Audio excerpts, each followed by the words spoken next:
कहते हैं कि हर एक समस्या का समाधान सिर्फ मुंह तोड़ी से ही नहीं निकलता,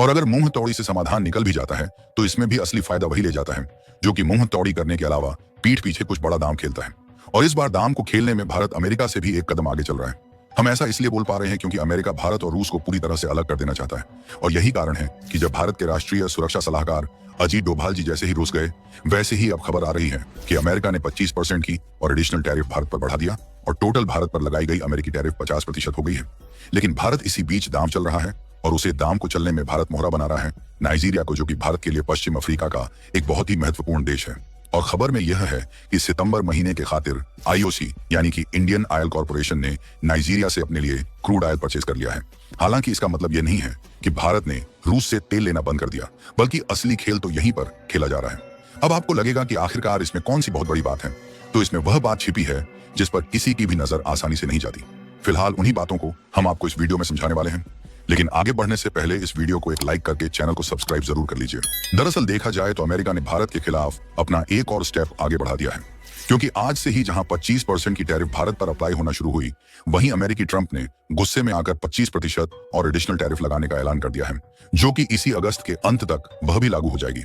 यानी अभी तक तो भारत के जो सामान अमेरिका में भेजे जाते थे वह 25% ही महंगे होने वाले थे, लेकिन अब वह अमेरिकी मार्केट में 50% महंगे बिकेंगे। लेकिन भारत को भी बात मालूम है कि हर एक चाल हमें सोच समझ कर चलना है, क्योंकि ना तो हमें अमेरिका से हमेशा के लिए अपने रिलेशन को तोड़ना है, और ना ही दुनिया को दिखाते हुए रूस के इतने भी करीब चले जाना है कि अमेरिका खुद नाता तोड़ दे। इसलिए भारत अब पावर इनबैलेंसिंग का गेम खेल रहा है। जिसके साथ हमारी गहरी दोस्ती है वो तो बनी रहेगी, और जो दुश्मनी करने चला है वह भी घुल मिलकर दोस्त ही बना रह जाए। अब ये कैसे हो रहा है, इसे समझने के लिए आप हमारी बातों पर ध्यान दीजिए। भारत पर जो इतनी ज्यादा टैरिफ लग रही है वो अमेरिका के द्वारा किसी भी देश पर लगाई गई one of the highest tariff है।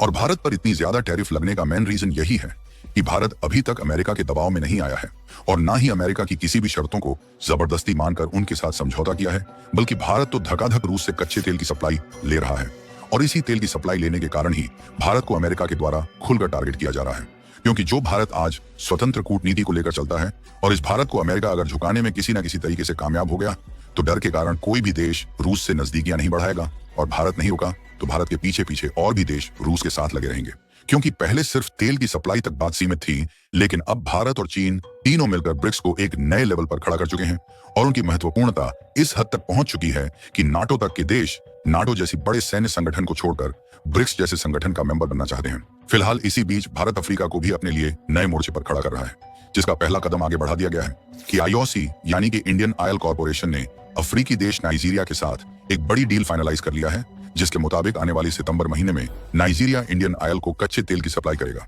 जी हाँ, व्यापारिक सूत्रों ने बुधवार को बताया कि भारत की शीर्ष रिफाइनर कंपनी ने सितंबर डिलीवरी के लिए नाइजीरिया से कच्चा तेल के 1 मिलियन बैरल खरीदे हैं। हालांकि कीमत तत्काल ज्ञात नहीं हो सकी। पिछले सप्ताह आईओसी ने सितंबर डिलीवरी के लिए निविदा के माध्यम से संयुक्त राज्य अमेरिका, कनाडा और मध्य पूर्व से 7 मिलियन बैरल कच्चा तेल खरीदा था, जबकि अमेरिकी राष्ट्रपति डोनाल्ड ट्रंप ने रूसी तेल की खरीद को लेकर देश की आलोचना तेज कर दी थी। लेकिन आपको भले ही लग रहा होगा कि भारत डर गया और इसी के कारण इंडियन ऑयल अब नाइजीरिया की ओर मुड़ रही है, तो इसका जवाब है भारत बिल्कुल भी डरा नहीं है, बल्कि यह भी भारत की कूटनीति का हिस्सा है। बल्कि रिपोर्ट तो साफ बयां कर रही है कि रूस से धकाधक तेल की सप्लाई भारत आ रही है, और भारत के अलग अलग बंदरगाहों पर रूसी तेल डिलीवर किया जा रहा है, जहां हाल ही में मिलियंस ऑफ बैरल कच्चे तेल पिछले दिनों ही भारत में डिलीवर किए गए। और ट्रंप कितनी भी धमकियां क्यों ना दे रहे हो, उनकी धमकियों को हवा में उड़ते हुए भारत के एनएसए डोभाल जी रूस पहुंचकर कई सारी डील फाइनलाइज कर रहे हैं,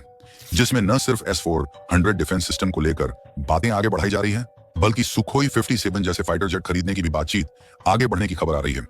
यही नहीं, बल्कि जिस तेल के एजेंडे को लेकर अमेरिका भारत पर दबाव बना रहा है, इस तेल एजेंडे को भी लेकर बातचीत होने की उम्मीद बताई जा रही है। और शायद आपको भी यह जानकारी होगी कि इंडिया टुडे की रिपोर्ट में कहा गया है कि अमेरिका चाहे कितनी भी टैरिफ क्यों न लगा दी, भारत की इकोनॉमी पर इसका कोई असर पड़ेगा ही नहीं, क्योंकि अमेरिकी व्यापार बाधाओं से निर्यात पर केवल 1.87% और सकल घरेलू उत्पाद यानी जीडीपी पर 0.19% प्रभाव पाया गया है,